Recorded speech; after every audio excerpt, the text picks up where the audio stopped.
Bishop Okonkwo enters the southeast forest and talk with ESN and Ipob. Will he be a free man? Reno mockery.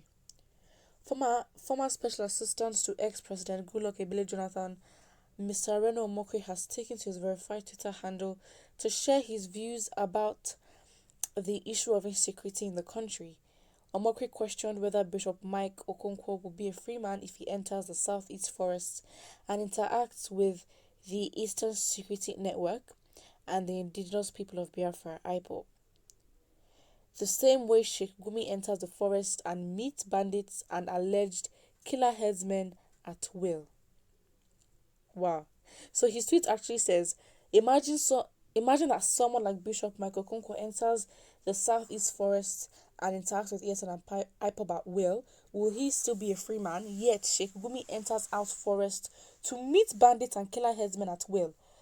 Insecurity is not our main issue. Hypocrisy is. Preach. And he says hashtag Buhari Tormentor.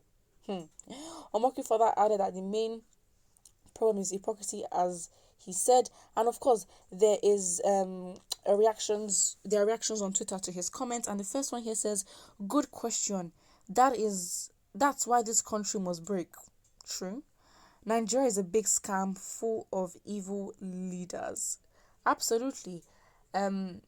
Why I'm it's not, and I don't know, separating doesn't mean it's gonna be a bad thing and we can't relate to each other. If you're gonna be having a grudge, that's your own problem. Please, can't be having negativity.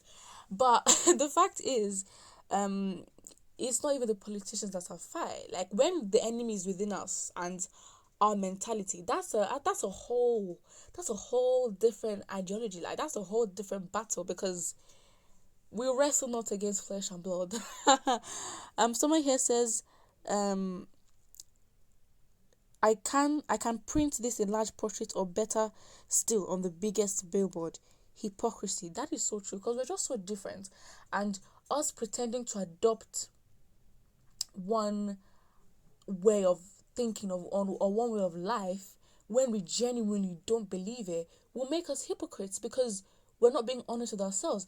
Because at the end of the day, the real you will come out. The real ideology and the real, way of life, in the way you genuinely like to live, it will come out. But then, because you've disingenuously, accepted another way of something, and you can't fully apply that to the fullest, then your real self comes out and you look like a hypocrite. Someone here says, before Southerners wake up from their slumber, it may be too late already. I do not know why we have Nigeria. Honestly, it's such, why? We understand, but apart from profitable gains and money and coins and trade and all that, there is no reason when Nigeria should be together. There is literally no reason. Because again, it's so bad. It's so bad. Someone says, you are neutral, either in the left or right, though seems like you don't have time for this game, because if you do, yeah. So it is no news that Sheikh Gumi has been negotiating with bandits and alleged killer headsmen on behalf of the government for a while now. I mean, of course, the guy will also cash out and get his own court. So he had even one time advocated that amnesty be given to bandits and alleged killer headsmen, according to credible media houses. You see? When the middleman who is meant to be negotiating is now siding with them, you think that he's not going to get his own cut. And now the people that they hire to do these things, remember with the Kankara school boys, where the actual perpetrators came out boldly and were like, and obviously they have immunity so they can come out boldly, but still they were like that they were scammed because they were paid 30 million naira, but in reality the government told us that they were paid 800 million naira. According to that, well, allegedly, that's what we can say. But again, yeah, there's literally nothing else to say, because it's just a fact. I think we just have to be honest with ourselves and be like, genuinely, it just can't be like a small minority of the population. We have to come out and be like, do we really want to be together? Are we flourishing together? We are not the enemy. Small amount of people in power are the actual enemy, but then are we willing to see past beyond our differences and actually fight what is in front of us? Because it's just too clear. It's just too clear in the way that the government is literally telling us to our faces, we're not equipped to lead you. We are scamming you. Like, it's literally right in front of us, because they embarrass themselves so often, but then there's sort of this image that they don't know what they're doing. What? They are absolute. They know what they're doing. It's all about mind control. All about mind control.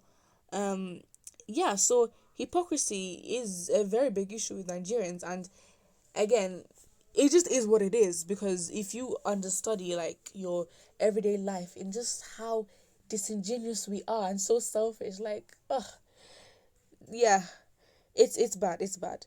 Um, Someone says, "Na middleman be that Jare. He will get his own cut." Absolutely, yes, he will get his own cut, because why not? It is very, very true. I mean, at this point, what we can do is be realistic and defend yourselves. Yeah, and I think Monomoku went on a whole Twitter. He's always tweeting anyway, and then obviously with his tweets, he just kept tweeting about how Nigerian soldiers are the worst and whatever. But yeah, he he said this. He says, "I find it perplexing how the same Nigerian government that killed peaceful and armed protesters at Lekki massacre and froze accounts of activists fighting for Nigerians is now toying with the idea of granting amnesty to bandits and killer headsmen," which is absolutely true. And when he talks about this, he's always putting the hashtag Buhari Tormentor, which it took a lot. And he also said Sheikh Gumi took photos with bandits. Governor Masari had negotiations with killer headsmen. Governor Mutawali holds meetings with abductors. It seems like everyone has access to bandits and killer headsmen except our army and police.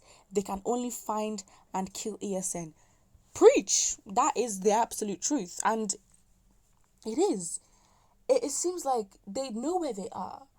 So if they have direct access to these bandits, why can't you just arrest them and throw them in jail? So then when people then say that, okay, fine, allegedly this government might have connections with these bandits and whatever, then it seems as though we're just making up conspiracy theories. But it just makes sense. It makes total sense.